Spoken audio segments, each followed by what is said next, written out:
I'm Shari Strong with Success in 4D, and today on 4D TV I have with me a very special guest, and I cannot wait till you hear from her.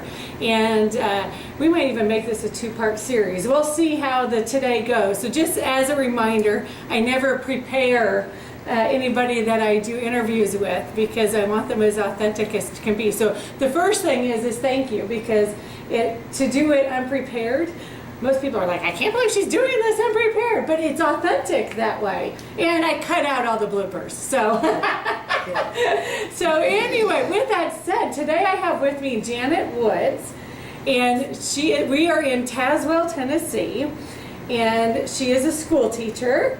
And I'm just going to ask her about her ideas of success, and you'll find out very quickly why what she has to say is so important, and hopefully it touches your heart as much as it touched mine when I met her. So with that, so Janet, how long have you lived here in Tazewell?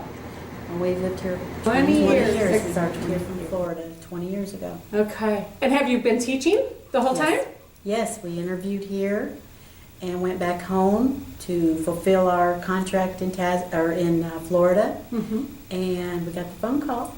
Wow. So they let us out of our contract so we could move here. Okay. So and what subjects do you teach? I teach special education, and I have taught you team teach, regular education, special ed. Yes. Okay. Awesome. All right. So as you know, I talk with people about their idea of success. But you have a different perspective on what success is, or what it should be or not be. So can we reveal to everybody what your idea or why your success may be a little bit different than everybody else's success? Well, I was born with a handicap, and I asked my mom as I was an adult trying to think about how to write a book, what I would say. Mm-hmm. And I said to her, were you sad when you knew you had a handicapped child?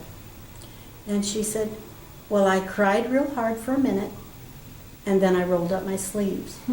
And that so touched me that she would roll up her sleeves to get me going, that I had nothing to do but get going myself. And she and I, in my early years, tackled every kind of obstacle about not using your hands. What can you do? She and I would tackle things and figure them out. So you were blessed with a great mom. Mm-hmm. Great. Great. So you said your handicap is you don't have the use of your hands. Right, and this is a muscle disease. It is called arthrogryposis. Arthrogryposis. Okay. Artho is in the word, so it's about the joints. Okay. And the joints fuse over the years, so I will be getting less and less range of mobility as I get older. And then there's the lack of muscles in the arms, so I use my shoulders for carrying things. And I write with my mouth. I've been writing with my mouth for 50 years. Wow. 52 years. And I've talked to her about this, and we don't remember who said it, but one of us said, try writing with your mouth. And that's what I've done for all these years. Wow. And I love to write too, and I love to type. It's so strange. The things that are hard, once you conquer them, you love them. So you get energy from that. So tell me I can't do something. Yeah. Well, ironing is another one. Okay. And so ironing? Yeah. Everybody hates ironing, so I determined, well, I got to find out if I hate ironing or not. So I've got to be able to iron. Well, first is a safety issue. Right. So I got on put a towel on the bed and learned to iron. And then I realized why people hate ironing. Hands together. Okay. On the bed level, though, because I can't raise my arms up. Okay, so you can't raise your arms up. Okay. So I do everything around lap level. Okay. Yeah. Wow. So lap level, that's a new term I didn't know. There, see? Lap level. Well, then my work here is done. Well, I remember the first time I met you, which wasn't very long ago. It was only a few weeks ago, and I was here, working with the school teachers and on leadership principles, and and you were very engaged, and it's hard to see somebody with a disability such as yourself in an environment, especially where you have to shuffle papers and write, as you said, and yet move on. And of course I noticed it right away, but the first thing that I thought of is there's an opportunity here for you to be able to tell your story. Before you did, I mean, did you always know you were going to be a teacher, or when did you decide what you were going to do? Well, I've wanted to be a teacher since I was 5 years old, and I did not walk till I was 3. So I would line my dolls up on the couch and lean against the couch, walking along, telling this one, to write dog, and telling this one to spell cat, and so on and so on. And I was just always teaching, just playing with my dolls. And, of course, when you get to college, your thinking has really got to be serious with your major and everything. So I was going to go into speech therapy. I love talking, and I thought, well, hey, that would work. But I was instructed by some of the people in the speech department that you had to carry around a huge reel-to-reel and tape your clients and all this stuff, and it was unfeasible.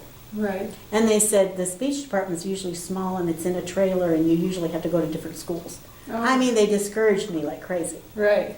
So I said, well, I guess I'll go right on into education, which is what I want anyway. And then we had the choice of secondary or elementary. Right. So we batted that around a little while, and eventually I got my degree in elementary education. Okay. So you knew, though, then that you wanted to go in education of some sort. Yes. Okay. So everybody has doubts, right? I mean, I had doubts. Everybody has doubts about what they want to do in life, so to speak. What was your biggest fear with your disability and deciding to go into education? I think the fear is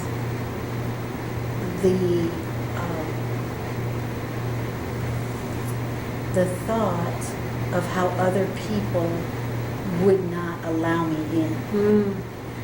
Students had always, I taught Sunday school and so forth, so students never had a problem with me. Okay. It was the adults that always are looking at the liabilities. Whenever I would interview, it took me 7 years to get a job. 7 years to get a job. How many times did you interview? Loads. A friend of mine flew me to Texas because my husband was going to go to seminary there, and I went to interviews out there. Just, I don't know how many, but... Oh. That's right. I always forget that. Yeah. But So you went to I just seminary could not get them to see what I could do. Usually you have to be around me to see what I can do. Right. And in an interview, you're sitting in a chair, I can't even use my hands that much. When I stand up and slide stuff and do stuff and shuffle papers under my arm, or how could I take kids on field trips, how could I take kids on the playground, just on and on. I don't fault a principal, Right. a school board, I really don't. But I did have to be given a chance, and I had to. Yeah. Who was the person that gave you a chance? Well, we love to tell our story of my friend, and I don't know if I should say her name or... That's up to you. If she's cool with it, I'm cool with it. She is a precious friend, Linda Ryman, and she was on the school board. Okay. And her son and my son were friends. Wow. And so she was at the board meeting one night, and she said, I want you to consider Janet Woods for the 4th grade position. And they said, and they shared their reservations. No, we didn't know. They shared all their reservations, and she got up to leave. And this is where it shows a real friend. Right. She got up to leave, and they said, oh, wait, where are you going? Well, if you can't consider Jan. She didn't say hire me, she just said consider. Right. So they said, okay, now sit down and we'll talk about this.